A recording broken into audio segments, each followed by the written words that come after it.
South Korea is going all in to seal a deal with the U.S. before the August 1st tariff deadline expires on Friday. Finance Minister Koon is on his way to Washington for that final round of negotiations. And also joining Team Korea is Samsung Electronics Chairman Lee Jae-yong, among others. President Lee Jae-myung on Tuesday called for tighter workplace safety measures to prevent fatal industrial accidents and tougher punishments against violators. The South Korean government and the ruling party have agreed to raise the country's top corporate tax rate to 25% as part of efforts to restore tax equity and rebuild the nation's revenue base. South Korea is hustling to bring home a tariff deal before the hefty duties by the Trump administration kick in on August 1st. On top of the trade delegation, some economic heavyweights have also hopped on the mission for that final push. Our Park Jun-han leads us tonight. High-level South Korean officials are going all out as they engage in trade talks, crisscrossing the globe to negotiate with their U.S. counterparts, reflecting Seoul's determination to mitigate the economic impact of potential reciprocal tariffs of 25%. On Tuesday, Deputy Prime Minister and Minister of Economy and Finance Koon flew to Washington to continue negotiations with the U.S., saying he will do his utmost to secure a deal. We will do our best to reach a mutually beneficial deal for both South Korea and the United States, with our national interests at the core. South Korea's trade delegation, led by Industry Minister Kim Jong-un and Trade Minister Yo-jong has pursued relentless talks following U.S. Commerce Secretary Howard Lutnick and U.S. Tier Ambassador Jamieson Greer from Washington, D.C. to New York and even to Scotland, where they met during President Trump's visit there. Well, the South Koreans flew to Scotland to meet with me and Ambassador Greer after dinner. I mean, think of how much they really want to get a deal done.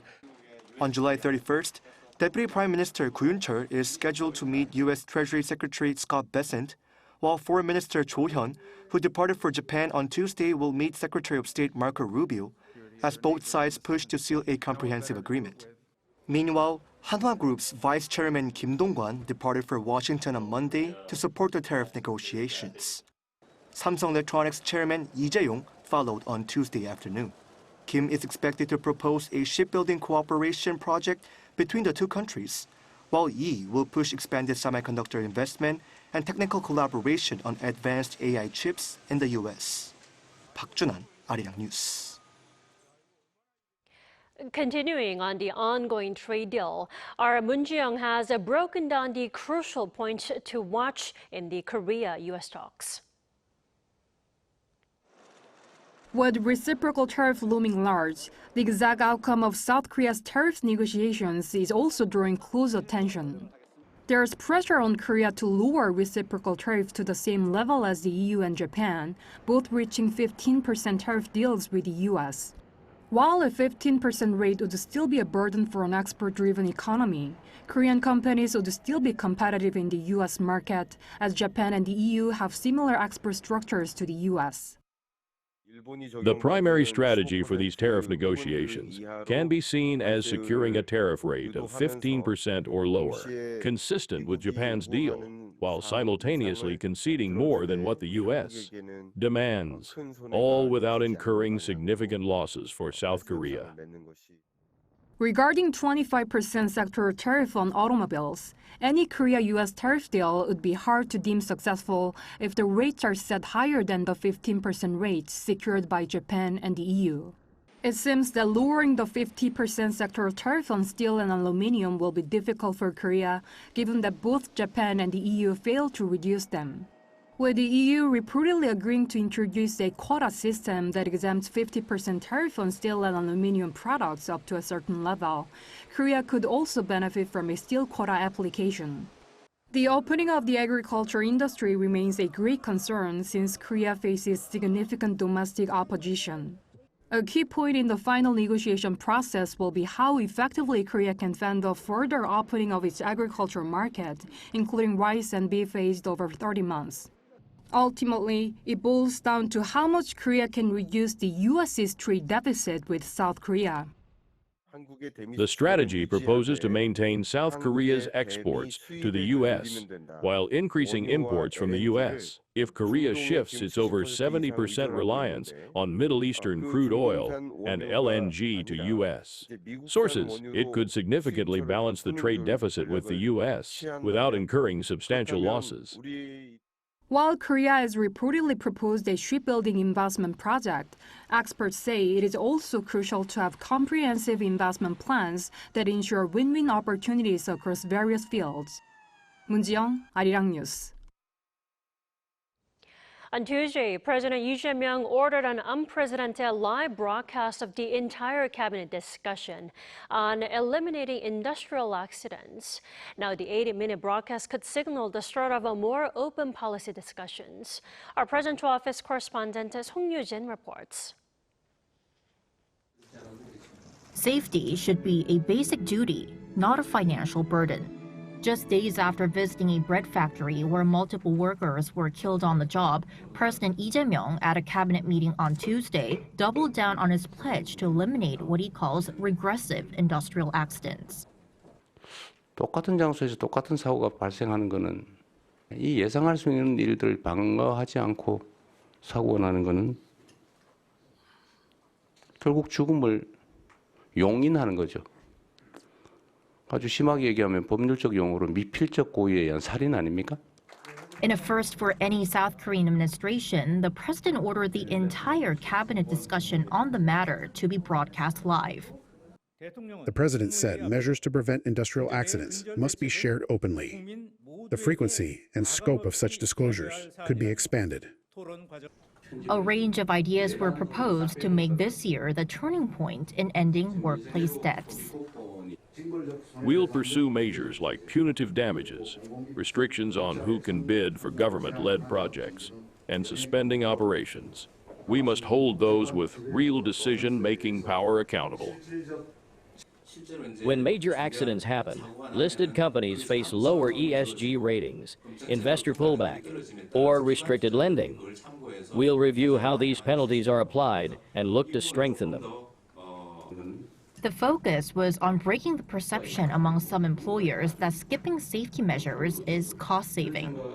산업안전보건법 각 조항의 안전조치를 정해놓고 그걸 위반했을 때 과태료 최소 5만 원, 최대 5천만 원이라는데 이렇게 하면 지킬 이유가 없죠. 요거를 어떻게 개정할지 이것도 한번 검토를 하고 논의를 한번 해보죠. Wrapping up, the president asked each ministry to take swift action, whether drafting new laws, adjusting budgets, or visiting work sites. So with most of his cabinet positions now filled, President Lee stressed the need for cross-ministerial coordination to tackle pending issues and also hinted that cabinet meetings may be held more than once a week to speed up progress. 송유진, Arirang News. Amid growing concerns over growing debt, South Korea is moving towards a tax reform, starting with raising the corporate tax that was rolled back 3 years ago, alongside taxes on shareholders with large stock holdings. Our Moon Hae-ryun has more. The South Korean government and the ruling party have agreed to raise the country's top corporate tax rate to 25%, reversing a cut introduced by the previous administration. The decision was made on Tuesday during a policy consultation meeting at the National Assembly as part of ongoing efforts to finalize the 2025 tax reform framework. This increases the rate by 1 percentage point from the current 24% as set back in 2022. The two sides also plan to tighten capital gains tax rules by lowering the threshold for major shareholders. Currently, only those holding over 5 billion won, roughly $3.6 million in a single listed stock are taxed. Under the new plan, that threshold would be reduced to 1 billion won or just under $720,000. Officials say the changes aim to restore tax equity and rebuild the nation's revenue base, with the Democratic Party having criticized the Yoon Suk-yeol administration's previous cuts as benefiting the wealthy. We'll correct the tax system to fix the revenue collapse and fiscal crisis. The Treasury is empty. We are buried in debt. In just 2 years, corporate tax revenues have dropped by 41 trillion won. For the first time ever, income taxes from workers have surpassed those from corporations. This level of shortfall, year after year, is not just emptying the state coffers, it's shaking the foundation of government operations. Meanwhile, debate continues over a separate proposal to apply lower flat rate taxation to dividend income. While the government argues it would encourage corporate payouts and boost the stock market, some ruling party politicians warn it could disproportionately benefit high net worth investors. Moon Hae-ryun, Arirang News. Staying at the parliament, lawmakers at the National Assembly today questioned the nominees for culture and land ministers on their policy agendas and qualifications. Our political correspondent Shin Ha-young has the details. The National Assembly held confirmation hearings on Tuesday, continuing its review of nominees for Lee Jae-myung's first cabinet, this time focusing on his picks for land and culture ministers. During the hearing of the nominee for Culture, Sports and Tourism Minister Choi Wi-young, the current CEO of travel platform Noel Universe emphasized his commitment to materializing President Lee's vision of a K-culture market worth 300 trillion won, around $215 billion, and attracting 30 million inbound tourists. Culture is a part of the economy that is a key to international competitiveness. I will help industries such as movies and games overcome challenges and support local content creators and streaming services to help them succeed worldwide. Choi also said he would develop a new K-tourism strategy to turn the global popularity of Korean culture into visits to regions across the country. To prepare for the growing use of AI, he pledged to support content innovation and help build AI training data that reflects Korea's history and culture. On the same day, Kim Yoon-deok, the nominee for Land, Infrastructure and Transport Minister and a three-term lawmaker of the ruling Democratic Party, pledged to quickly roll out a plan to boost housing supply. I will increase housing supply in prime locations, such as near subway stations, by using available land and old public facilities. Redevelopment and reconstruction projects will also be promoted with a focus on balancing public and private interests. Kim also emphasized his commitment to achieving balanced regional growth, saying it is not a choice but a matter of survival. He noted that while local areas are struggling with an economic slowdown and rising unsold homes, housing prices in Seoul and the capital region are soaring, adding that the problem can only be solved through balanced regional growth. Shin Ha-young, Arirang News.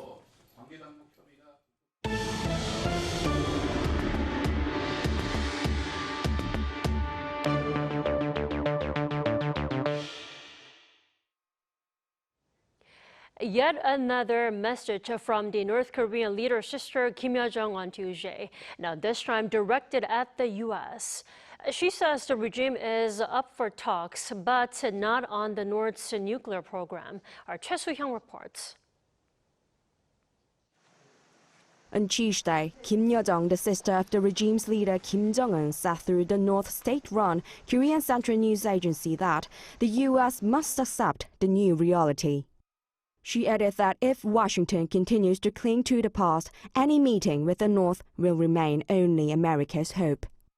Kim noted that the personal relationship between the U.S. President Donald Trump and the North leader Kim Jong-un is not bad.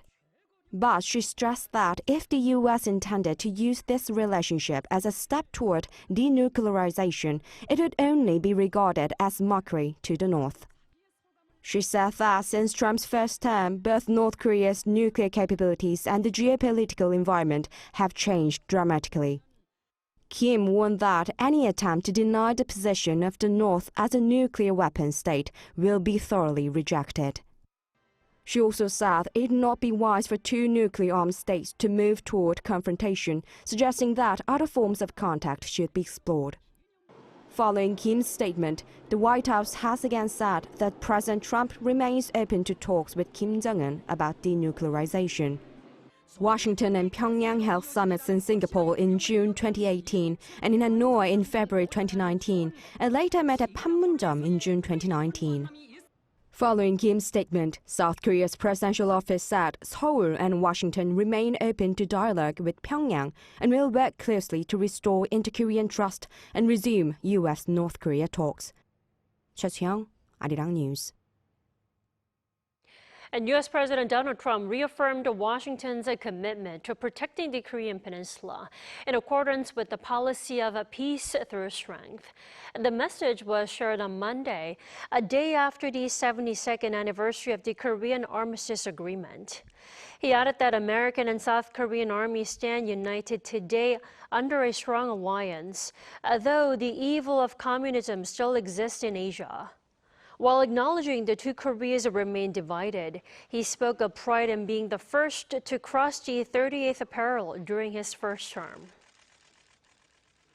South Korea has called on North Korea to retrieve a body found last month near Ganghwa-do Island. An ID identified the man as Go Sung-chul, a North Korean farm worker with an address in Hwanghae-bukdo province. With inter-Korean hotlines severed, Seoul is resorting to the media to return the body via Panmunjom on August 5th. The Unification Ministry says it's acting on humanitarian grounds. Now, Pyongyang has yet to respond. South Korea recently hosted a group of Korean War veterans to commemorate their selflessness and sacrifice in defending democracy here on the Korean Peninsula. Our Kim Jong-sil has this report. They were in their early 20s when they first arrived in Korea, young men in uniform sent to fight in a country they had never seen. 7 decades later, some of them have returned. 55 guests from 19 countries are taking part in South Korea's Revisit Korea, Review Korea program. Among them, 6 veterans of the Korean War, their families, and delegates from veterans associations. As part of the 6-day program, participants visited the War Memorial of Korea ahead of the official commemoration ceremony on Sunday. And came here in 1952. Actually, my experience in the war was as a tank driver. We had to defend that place because otherwise the Chinese communists would overrun and come back to Seoul. So that was our job. Now 91, Yamashiroya was joined by his grandson, who reflected on his grandfather's influence on their family. He's a really strong and tough person, mentally, and he's really ingrained that in our family and everything he's done. So yeah, it's definitely an honor learning more about the culture of Korea, the history behind the war, hearing about their impact. It means a lot. I'm so happy for the Korean people because they persevered and make a success out of themselves. While some veterans were able to return, others could not. Sunday ceremony was held for UN Forces Participation Day, South Korea's official day to honor foreign veterans of the Korean War. U.S. Army Corporal Fred B. McGee was recognized with the country's highest military honor. His daughter accepted the medal on his behalf. What you've done here this past week has been highly commendable. It's above and beyond anything that I expected. I just celebrate the Korean government and the Korean people for all they've done for the Korean War veterans. The medal was presented by Prime Minister Kim Min-seok, who also addressed the ceremony. To protect the freedom and peace of the Republic of Korea, 1.98 million UN troops stood alongside the Korean people. Their sacrifice will never be forgotten. For the veterans and families who visited this time, the trip offered not only commemoration, but connection. Kim Jong-sil, Arirang News. In other news, this year's APEC hosted Gyeongju is rich in historical relics from the Shilla Kingdom. Our Anongjin walks us through some of the treasures. The APEC Economic Leaders Meeting has returned to South Korea for the first time in 20 years. And this time it's going to take place in Gyeongju. Gyeongju, where history breathes through the city, stood as the capital of the Shilla Kingdom for 1,000 years. Renowned for its deep cultural roots, what kind of traces of historical legacy can we find today? These royal tombs are where the past rises from the earth itself. Daereungwon is a massive burial ground that covers more than 126,000 square meters and houses 23 tombs of Silla royalty. Visitors can even go inside Cheonmachong, or Heavenly Horse Tomb, and see the golden accessories found in the wooden burial chamber. Nearby these royal tombs that echo Silla's souls, Cheomseongdae Astronomical Observatory, one of the oldest observatories in Asia, shows the intellect and sophistication of the Silla people. And further afield, Bruguksa Temple is considered a masterpiece of Buddhist architecture. Home to national treasures including Tabutap and Seokgatap, the two pagodas, this World Heritage Site hints at the religious and artistic aspects of the ancient Silla capital. And those looking for a deeper understanding can visit the Gyeongju National Museum and have a peek at the Golden Crown from Kumgwoncheong Tomb. From ancient relics to cultural landmarks throughout the city, Gyeongju stands as a living monument for Korea's rich cultural heritage, an open-air museum where Silla's 1,000 years of history still breathes. Anongjin, Arirang News, Gyeongju. Actor Park Bo-gum has been appointed as an honorary ambassador for Korean tourism.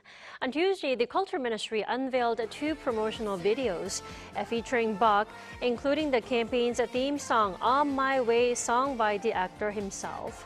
A preview event for the new global campaign was also held the same day, introducing themed videos supporting tourism in regions, such as the Gyeongsang-do provinces, highlighting Gyeongju, the host city of the upcoming APEC 2025 Korea.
If you look at today's heatwave status, the whole country is covered by heatwave warnings. In the middle of the day, it rose to 37 degrees Celsius in Seoul, Cheongsan and Jeonju, Daejeon 38 degrees, even hotter than yesterday. For the time being, the heat will continue day and night. Meanwhile, the sea waves will be very high, up to 4.5 meters in the southern seas. There will be high swells on the southern coast and the coastal areas of Jeju Island. Please take extra precautions when on the beach during the summer vacation. Tomorrow morning, Seoul will start off at 28 degrees, Chuncheon and Daejeon 25 degrees. Daily highs move up to around 35 to 36 degrees in most parts of the country. Tomorrow, showers are forecast only in the central and northern parts of Gangwon-do province. That's all for Korea. Here are the weather conditions around the world.